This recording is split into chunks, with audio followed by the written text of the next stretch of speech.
ممتازه. سيداتي سادتي، مرحبا بكم في قناتنا اليوم.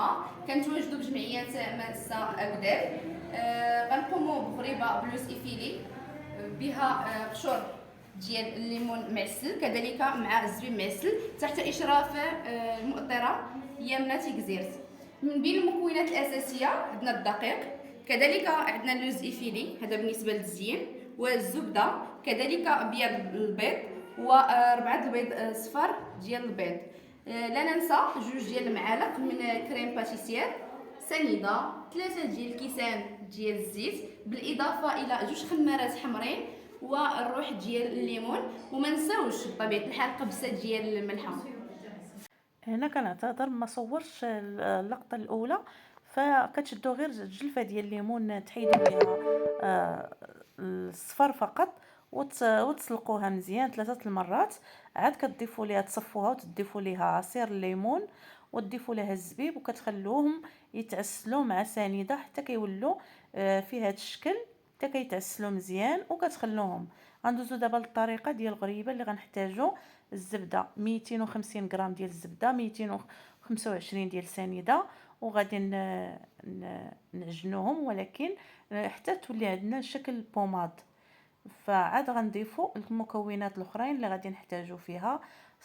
جوج معالق ديال كريم باتيسري، جوج معالق كبار، وحنا كنعجنوا وكنديروا المكونات بالتدريج. غادي نضيفوا دابا البيض، 4 صفر البيض، 4 صفر البيض، وكنحتفظوا ببياض البيض لانه غنديروه للتزيين في الاخير. هو هذا عزلناه، فرقناه على جوج غير باش كل البنات كل وحده وتخدم في بلاصه. هنا كتشوفوا الشكل ديال العجين حتى كتولي عندنا شكل بوماد. عاد كنضيفوا ليها المكونات الاخرين اللي غادي نضيفوا في المكونات. غادي نشدوا 320 غرام ديال الزيت، 3 الكيسان ديال الزيت نباتي، وغادي نخلطوا بالطرام مزيان حتى كيولي عندنا هذا الخليط. عاد غادي نضيفوا المكون ديال الزبيب مع قشور ديال البرتقال اللي معسلين، وغادي نحركوا صافي. وغادي ولكن تخلوهم حتى يبردوا، كطيبوهم هما الاولين وتخلوهم تحتفظوا بهم حتى يبردوا. وغادي نضيفوا المكون الاخير، غادي نضيفوا 900 غرام ديال الدقيق خاص بالحلويات، وجوج خمارات ديال الحلوى 7 غرام. صافي كنخلطوا المكونات كامله وكنضيفوا شويه ديال الملح تحسين الذوق، وغنخلطوا المكونات حتى كتولي عندنا العجين رطبه، يعني ما قاصحاش وما جارياش في نفس الوقت، بحال هذا الشكل اللي كتشوفوا فيه هذه الصوره. صافي كتبداي كتخدمي في الغريبه ديالك، كتحسبي 20 غرام في كل غريبه، 20 غرام، وكديريها في بياض البيض.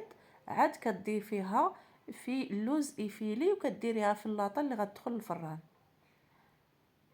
هاد العمليه حتى كتكملي الكميه كلها اللي عندك، والفيديو راه واضح. كنتمنى ان شاء الله نكون خفيفه وظريفه على قلوبكم. هنا راه البنات تبارك الله عليهم كلهم خدامين، كلهم متعاونين، والشيف ديالهم الشيف يمنى حتى هي راه خدامه معاهم تبارك الله عليها. صافي غيبقاو يخدموا على هاد الطريقه حتى يكملوا الكميه كامله ويدخلوها الفران، وطيب من الفوق ومن التحت على هاد الشكل. كيدهنوها اللي كديروه يسخن شويه فوق البوطه. عاد كتبداي بالناباج، عفوا، عاد كتبداي تدهني بالوحده بالوحده. والتزيين على حسب الرغبه، بغيتي تخليهم هكا خليهم، بغيتي ديري ليهم هاد الاضافات ديريهم، متوفرين عندك ديريهم، فكيعطوا حتى هما منظر زوين. الورد اي حاجه عندك كديريها على هذا الشكل. وهذه هي الغريبه ديالنا. نتمنى ان شاء الله تعجبكم وتنال الاعجاب ديالكم. ما تبخلوش عليا بلايك وباشتراك ورفع الجرس، بارطاجوا الفيديو مع الاصدقاء والاحباب، ونتلاقاو ان شاء الله مع وصفه جديده ان شاء الله. الى اللقاء، رمضان كريم.